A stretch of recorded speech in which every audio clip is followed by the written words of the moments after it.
সীমান্ত সীমান্ত নিয়ে আমরা পশ্চিমবঙ্গের ক্ষমতায় এসে বিজেপি সরকারের মুখ্যমন্ত্রী শুভেন্দু অধিকারী ঘোষণা দিয়েছিলেন যে বাংলাদেশের সঙ্গে আন্তর্জাতিক সীমান্তে কাঁটাতারে বেড়া নির্মাণের জন্য ভারতীয় সীমান্তরক্ষী বাহিনী বিএসএফকে ৪৫ দিনের মধ্যে জমি বুঝিয়ে নেবে সরকার। অন্যদিকে আমরা এনসিপির একজন গুরুত্বপূর্ণ নেতার মুখে শুনেছি যে শুধুমাত্র সীমান্ত পহরা দেওয়া নয়, সীমান্তের মধ্যে খাল খনন বা পরিখা খনন করার কথাও বলেছেন।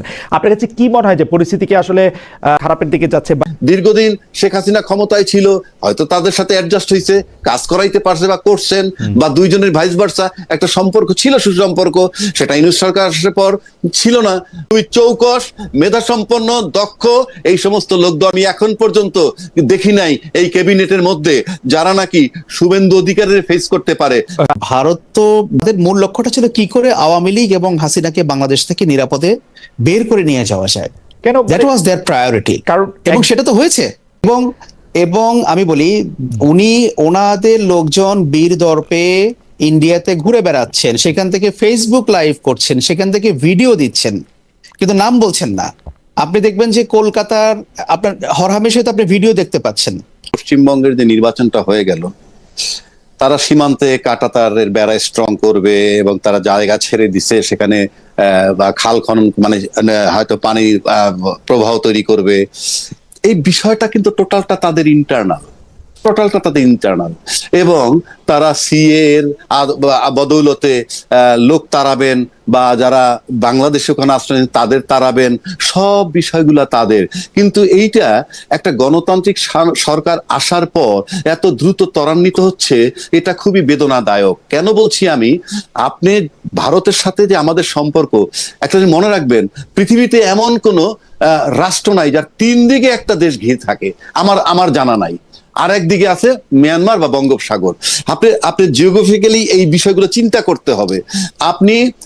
আমি যত বিরোধিতা করেন না কেন, দিন শেষে ভারতের সাথে আমাদের শান্তিপূর্ণ মর্যাদার ভিত্তিতে পিসফুল কোএক্সিস্টেন্স ম্যান্ডেটরি আমি মনে করি। এবং এটা শুধু মুখে করলে হবে না, সেটা আস্থায় নিতে হবে, কিন্তু ন্যায্যতা এবং সমতার ভিত্তিতে। তো সেখানে আমরা যদি সেটাকে এস্টাবলিশ করতে না পারি, তারা তাদের মতো নিতে পারে, এটা তারা নিবে না কেন? এটার দায় কার? আপনি যদি পিঠপোছা দিয়ে আপনাকে কাজ করে ফেলতে পারে, তাহলে আপনাকে দর কষাকষিতে কেন যাবে? একটু আগে যেমন বললাম, আমেরিকার চুক্তি আমরা বাতিল করতে পারবো না, সে বহু হাজার কিলোমিটার দূরে। তাই আর আমার সারাউন্ডিং, দীর্ঘদিন শেখ হাসিনা ক্ষমতায় ছিল, হয়তো তাদের সাথে অ্যাডজাস্ট হয়েছে, কাজ করাইতে পারছে বা করছেন, বা দুইজনের ভাইস ভার্সা একটা সম্পর্ক ছিল, সুসম্পর্ক। সেটা ইউনূস সরকার আসার পর ছিল না। এবং ওই যে কথাটা আপনি বললেন অস্থিতিশীলতার কথা, ইয়েস, আমি এটা মানতে রাজি না। ইউনূস সরকার আইসা সবার প্রথমে যে বিলটা দেওয়ার কথা বলছে সেটা হচ্ছে আদানির বিদ্যুতের বিল। একটি ভারতীয় চুক্তিও শেখ হাসিনা যেগুলি করছে একটাও উনি বাইরও করে নাই, উনি দেখাও নাই। খুবই অপমানজনক ভাবে বারবার ভারত, আকবর ঠিক কথা বলছে, ঘোষণা করছে এই চুক্তি আমরা করবো না, ওইটা আমরা বন্ধ করে দিছি, ওইটা আমরা বন্ধ করে দিছি। আমি শফিক সাহেবের জিজ্ঞেস করছি, সরকারের মুখপাত্র, আপনারা এটার জবাব দেন না কেন? উনি বলছে যে সব বিষয়ে জবাব দেওয়া তো হয় না, আমরা একটু কূটনীতিবাদ চলছে। একটা বিষয় তো শেখ হাসিনার ইয়ার থেকে বাইরে হয় নাই ডক্টর মোহাম্মদ ইউনূস সরকার। সেটাই তো বলতেছি। সুতরাং আমি জিজ্ঞেস করছি, ভাই 26 লাখ ভারতীয় বলে এনে চাকরি করতো, এরা কই? ওর পররাষ্ট্র উপদেষ্টা বলে যে ওইটা আমরা এমনি বলছি না, কি পররাষ্ট্র উপদেষ্টার কাছ থেকে শুই না, আসিফ নজরুল বলছে, আসিফ নজরুল থেকে শুই না, তৌহিদ হোসেন বলছে, এক মানে সার্কাস। না, তাহলে সবগুলো কি দাঁড়াইলো? যে আপনি ইন্ডিয়ার বিরুদ্ধে যে অভিযোগগুলো আসছে, 26 লক্ষ লোক কাজ করে, এগুলা ভেগ হয়ে গেল না? একেবারে তো ভেগ হয়ে গেল।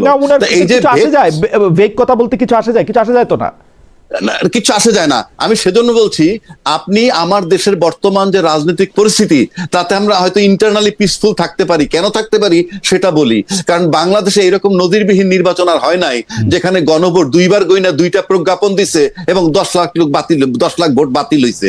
এগুলো কিন্তু সবই কোশ্চেন মার্ক। এই যখন হয় তখন আমার ইন্টারনাল প্রবলেম হবে না। কেন হবে না? এনসিপি যে কয়টা আসন পাইছে, তারা হয়তো 5 বছর টিকে থেকে তার দল গুছানোর চেষ্টা করবে। জামাত চিন্তা করবে, আমি 68 সিট পাইছি, আমি এটা ভাঙবো না। দল গুছায়। 68টা সিট ভাঙবো না কেন? আমি 68টা সিট ভবিষ্যতে পাই কিনা, এই যে সমঝোতা করে চলা, এতে হয়তো আপনি 18 কোটি লোককে ধোকা দিতে পারবেন বাংলাদেশের। কিন্তু আপনি যখন এক্সটার্নাল বিষয়ে যাচ্ছেন, এখন এক্সটার্নাল আপনি you are to face 3 countries at least, China, America এবং ইন্ডিয়া। এই 3টা দেশে ফেস করার সময় আপনি বলতে পারবেন না আমি এটা নির্বাচন যাতে হয় সেই খাতিরে বলছি, কথার কথা বলছি, এইগুলা কিছুই হবে না। সুতরাং you have to face the consequence, যে কিভাবে মোকাবেলা করবেন। সেটার জন্য খুবই চৌকস, মেধাসম্পন্ন, দক্ষ এই সমস্ত লোক দরকার, যেটা আমি এখন পর্যন্ত দেখি নাই এই ক্যাবিনেটের মধ্যে, যারা নাকি শুভেন্দু অধিকারের ফেস করতে পারে। আপনি সংবিধান মোতাবেক নির্বাচন করছেন, তাহলে সংবিধানের 4-এর ক মোতাবেক এতক্ষণ পর্যন্ত যেহেতু সংবিধান সংশোধন হয় নাই, সংবিধানের 4 কয়ের অনুচ্ছেদ মোতাবেক সর্বত্র বঙ্গবন্ধুর ছবি ঝুলানো থাকার কথা, আপনি কিন্তু ঝুলাচ্ছেন না। এগুলি পরে আমি সব ঠিক করে নিব, আমার সংবিধানে আমি এগুলি বহুত কিছু আমি ভূতাপেক্ষ ঠিক করে নিব। আপনি যখন ঠিক করে নিবেন তখন থেকে অপরাধটা হবে না, যতক্ষণ ঠিক না করেন ততক্ষণ কি। এখন অপরাধী আসি সে এখন অপরাধ থেকে দায় মুক্তি পাওয়া যাবো ঠিক করে, অসুবিধা কি আমার? বাংলাদেশ সংবিধান তো তাই শিখাইছে, তাই না? বাংলাদেশের সংবিধান তো আমাকে বলে নাই যে আগে ঠিক করে পরে ভালো কাজ করব। আমি দেখছি আগে ভালো কাজ করে পরে এটা ঠিক করবো। বাংলাদেশ সংবিধান, আচ্ছা আপনি তো বাংলাদেশ সংবিধানে হাতই দিতে পারবেন না যদি ওইভাবে আসেন, আপনি হাতই দিতে পারবেন না। হাত জোর করে দিতে, জোর করাটা ঠিক করে নিব। হ্যাঁ, এখন আমি আপনাকে বলি একটা কথা, আপনি যেটা ঘর বন্ধ করে তালা চাবি নিয়ে যান, তাহলে সেই ঘরটায় ঢোকার কিন্তু 2টা উপায়।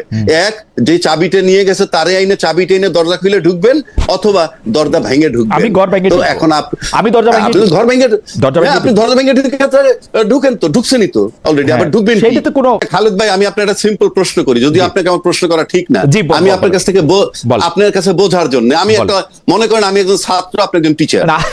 আচ্ছা বলেন। না আপনি ধরেন, আমি এটা জানার জন্য যেই প্রশ্নগুলো আমাদেরকে এতক্ষণ আপনি করলেন, কথার কথা, সেই প্রশ্নগুলোর সাথে যারা কনসার্ন ব্যক্তি, তাদেরকে কি আপনারা করতে পারেন না? এই কাজটা কি আপনাদের না? না, অবশ্যই আমাদের, কিন্তু আমরা উনাদেরকে পাই না। পশ্চিমবঙ্গে তারা এখানে আপনি দেখবেন যে অ্যান্টি বাংলাদেশ স্লোগান দিয়েই তারা এখানে ক্ষমতা এসছে। সুতরাং বাংলাদেশের প্রতি তাদের দৃষ্টিভঙ্গি বন্ধুত্বপূর্ণ কিছু হবে এটা আমি মনে করি না। 5ই আগস্টের পরবর্তী সময়ে এই যে ইন্টারিম গভর্নমেন্টের সময়ে ভারত একতরফাভাবে গোস্বা করে থাকলো, রাগ করলো, হ্যাঁ, এটার রিজনটা কি বলেন তো? না, এই কথা ঠিক না।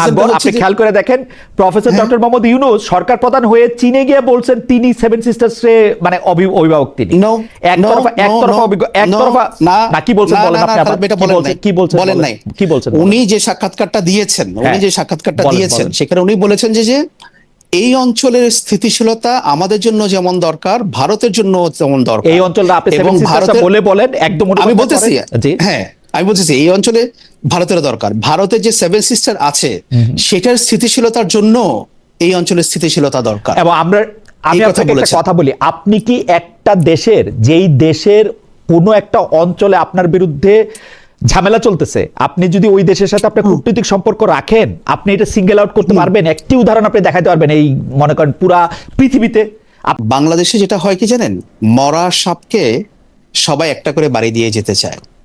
সাপ যখন ফনা তুলে থাকে তখন কেউ ধারে কাছে আসে না। ইন্টারিম গভর্নমেন্ট হচ্ছে এখন একটা মরা সাপ। তো সবাই তাকে একটা করে বাড়ি দিচ্ছে। হ্যাঁ, তো আওয়ামী লীগও পাস্ট, ঠিক আছে, তাকেও সবাই একটা করে বাড়ি দিচ্ছে। বাট আমাদের জার্নালিস্টদের কাজটা হচ্ছে কি জানেন, আমরা আসলে যখন যে ক্ষমতায় থাকবে আমরা তাদেরকে অ্যাকাউন্টেবল করব। অফকোর্স আমরা হিস্ট্রির দিকে তাকাবো, ইতিহাস ছাড়া বর্তমান হয় না, অবশ্যই হয় না, কিন্তু আমাদের কাজ হচ্ছে অ্যাকাউন্টেবিলিটি এস্টাবলিশ করা। আর দ্বিতীয় কথা হচ্ছে যে ইন্টারিম গভর্নমেন্টের যে ব্যাপারটা, যেহেতু আমি অনেক কিছু এখানে বলেছি, দেখেন আমি মনে করি না যে প্রফেসর ইউনূস কোনো দেবতাতুল্য মানুষ, তার ভুল থাকবে না, তিনি কোনো কিছু করবে না। এবং আমি যে নিজে ব্যক্তিগতভাবে প্রফেসর ইউনূসের বিরাট ফ্যান, আমি কিন্তু তাও না। কিন্তু তখন দেশের প্রয়োজনে একটা সার্টেন টাইমের জন্য ওনাকে অ্যাকসেপ্ট করতে হয়েছিল আমাদের। আর সেই জন্য আমরা সবাই ভেবেছিলাম যে একটা অবাধ, সুষ্ঠু, নিরপেক্ষ নির্বাচন হবে যার মাধ্যমে গণতন্ত্র আসবে। এই জন্য অনেকেই মেনে নিয়েছিল এটা। ওনার একেবারে যে উনি যে দেবতার তুল্য মানুষ, সেই জন্য মেনে নেয় নাই। আর থার্ড থিং হচ্ছে, আমি এটা আগেও বলেছি যে উনি যখন সরকার পরিচালনা করছিলেন, ওনার উচিত ছিল আরো কঠোর হওয়া। উনি ক্ষমতা এসে বলতে পারতেন যে লোক, আমি এই সময়ের জন্য আসছি, এই সময় পরে নির্বাচন হবে, এর মাধ্যমে আমাকে আর কোনো দাবি দাওয়া আনা যাবে না, নতুন সরকার এগুলো ডিল করবে, আমি এগুলোকে অ্যাকসেপ্ট করব না, আমার দরকার শান্তি শৃঙ্খলা এস্টাবলিশ করা। Okay. কিন্তু উনি এটা করেন নাই। আমার কাছে এটা চিরকালের ধাঁধা যে মানে এটা মানে ডক্টর মোহাম্মদ ইউনূস সরকারের এটা কেন করতে হইলো। এটা কি এরকম হইতে পারে জনাব আকবর, যেহেতু নিরাপত্তা উপদেষ্টা সেই সময়কার বর্তমানে পররাষ্ট্রমন্ত্রী হয়েছেন, সেই নিরাপত্তা উপদেষ্টা ডক্টর মোহাম্মদ ইউনূসকে ভুল বুঝিয়ে চুক্তিটা করেছিলেন? এটা কি হইতে মানে ভুল বুঝিয়ে বা ঠিক বুঝিয়ে আমি জানি না, মানে ইনফ্লুয়েন্স করে? No no, not at all, not at all. মানে আপনাকে জিনিসটাকে দেখতে হবে, জি আপনাকে জিনিসটাকে দেখতে হবে একটা, যেটা আমি বললাম যে আপনি একটা ব্রডার পলিটিক্যাল স্পেকট্রামে দেখেন। ডক্টর ইউনূস ভুল বোঝার মতো কোনো মানুষ না যে ওনাকে কেউ ভুল বুঝিয়ে দিবেন আর উনি ভুল বুঝে ফেললেন। একটা হাইলি সেন্সিটিভ টাইমে কেন এই চুক্তিটা স্বাক্ষর করতে হলো? আমি যেটা বললাম যে এটা 1 মাস পরে হলে তো এমন কোনো ক্ষতি ছিল না, একটা বা 1 সপ্তাহ, ঠিক আছে, এটা আমার কাছে ইলেকশনের আগে আগে এটা আমার কাছে হ্যাঁ, তো ধাঁধার তাহলে মতো। তো আপনার কাছে জবাবটা কি আপনি বলেন তো, কেন করলেন উনি? এখন শুনেন, আমাদের এখানে যে ভূ রাজনীতি, আমরা আমেরিকান এক্সেসের বাইরে যেতে পারবো না, পারলাম না, রাইট? হ্যাঁ আমরা পারবো না। আমাদের সঙ্গে আমাদের এই 5ই আগস্ট পরবর্তী সময়ে আমাদের যে একটা নতুন ভূ রাজনৈতিক বাস্তবতা তৈরি হয়েছে, এখানে আমাদের বিগ নেইবার্স যারা আছে বা বিগ নেইবার যারা আছে তাদেরকে কন্টেইন করার জন্য আমাদের আমেরিকার কাছ থেকে একটা কন্টিনিউয়াস পলিটিক্যাল সাপোর্ট দরকার, অফকোর্স দরকার। কারণ মার্কিন যুক্তরাষ্ট্র যদি সেই রাজনৈতিক সমর্থনটা বাংলাদেশের প্রতি না রাখে, বা ইউনূস সরকার বলেন বা পরবর্তীতে যে সরকারগুলোই আসবে তাদের প্রতি যদি না থাকে, বাংলাদেশের রাজনৈতিক স্থিতিশীলতাই বলেন, তখন সেটা বিপন্ন হবে। কে বিপন্ন করবে? অন্যরা বিপন্ন করবে। তখন আমেরিকা সেখানে তারা আর কোনো রোল প্লে করার সুযোগ থাকবে। আমেরিকা এরকম একটা চাপ, বা আমি যদি এটাকে সোজা টেনিদার ভাষায় বলি, যে ব্ল্যাকমেইলিং কি করতেছিল বাংলাদেশে, যে না তোমরা যদি এটা না করো এটার মধ্যে এটা হবে? না, ব্যাপারটা না ব্ল্যাকমেইলিং করার কোনো বিষয় না।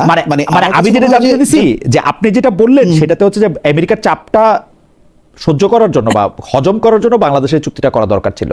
ডক্টর ইউনূসের বিবেচনায় কি আমেরিকার চাপটা হজম করা নাকি বাংলাদেশের জন্য ভালো করা, কোনটা ছিল? মানে কেন আমি বলতেছি, উনি তো ইচ্ছা করলে এটা 1 সপ্তাহ ডেফার করতে পারতেন, যে না আপনি 1 সপ্তাহ পরে করেন, আমি নাই এখন, আমি ক্ষমতায় নাই, 1 সপ্তাহ পরে করতে পারতেন। হ্যাঁ করতে পারতেন, উনি হয়তো করেন নাই, কারণ উনি তো ভেবেছেন যে ঠিক আছে, যারা পরবর্তীতে নির্বাচনে জিতে ক্ষমতায় আসবে আমি তাদের জন্য কাজটাকে ইজি করে দিয়ে যাই। কেন তারা সাইনটা করতে পারতো না ইজিলি? মানে এই সাইনটা করা করতে পারতো না। এই যে এখন যেরকম হলো, এখন তো সেই সরকার চলে গেছে, এখন তো সেই সরকার চলে গেছে, সরকার চলে গিয়ে এখন যদি এই সরকার যদি এটা না রাখতে চায় তাহলে এটা ডিফিকাল্ট, সরকার যদি এটাকে পরিবর্তন করতে চায় তাহলে এটা ডিফিকাল্ট আন্তর্জাতিক সম্পর্কের ক্ষেত্রে। কিন্তু যদি এটা সরকারের উপরে ছেড়ে দেওয়া হইতো তাহলে তো এটা ওর জন্য সহজ ছিল। খালেদ ভাই, জি let me explain this, just let me put it in context. যে ধরেন বিএনপি সরকার এই চুক্তিটাকে বাতিল করতে পারছে না, একটা রাষ্ট্রের সঙ্গে যখন রাষ্ট্রের চুক্তি হয় এটা বাতিল করা যাবে না, রাইট? ঠিক আছে, ফাইন, এটা আমি মানি। তাহলে তারা একটা পাবলিক স্টেটমেন্ট দিত পররাষ্ট্রমন্ত্রী, যে লোক এটা হয়েছে বিগত সময়ে, বা প্রধানমন্ত্রী দিক, এটা আমরা অসহায়, আমরা না পারতে এটা মেনে নিচ্ছি, হ্যাঁ আমরা পার্লামেন্টে এটা ডিসকাস করব, আসি, কিন্তু আমাদের কোনো উপায় ছিল না, বিগত সরকার করে গেছে, আমাদের দিতে পারবে এই সরকার? না পারবে না। কেন পারবে না? কেন পারবে না? Akbar, do they have that courage? Akbar আপনি তাদের কি সেই সাহস আছে? আকবর আপনি তো আমি স্ট্রেট পারবে না, পারবে না। কারণ যদি এই সরকার মুখ দিয়া বলে, এটা সরাসরি আমেরিকার বিরুদ্ধে বিদ্রোহ ঘোষণা করা হবে। এটা এখন এক্স্যাক্টলি, এটা এখন বিএনপিও পারবে না, জামাতও পারবে না। এইটা ডক্টর মোহাম্মদ ইউনূস সরকার এই দুটি দলের উপর এবং এনসিপির উপর, যারা বাংলাদেশটা চালাবে তাদের উপর একটা বোঝা, 50,000 মনের বোঝা একটা চাপিয়ে দিয়ে গেছে। No, not at all. কি করে চাপিয়ে দিয়েছে? তাহলে তারা বলুক না যে আমাদের সঙ্গে ডিসকাস করে নাই। আমাদের সঙ্গে ডিসকাস করে নাই বলাটাও তো এখন আমেরিকা বেয়াদবি হিসেবেই দেখবে রে ভাই। কি ভাষাটা ভাষাইছে? আপনি তো 7 দিন সময় নেবেন, আপনি এটা আমি বলি, আপনি যদি 2/3 সংখ্যাগরিষ্ঠতা বাংলাদেশের মানুষের ভোটে নির্বাচিত হওয়ার পর এতটুকু কথা বলতে না পারেন, এতটুকু গার্ডস যদি না থাকে, তাহলে আপনি কিসের সার্বভৌম? আমরা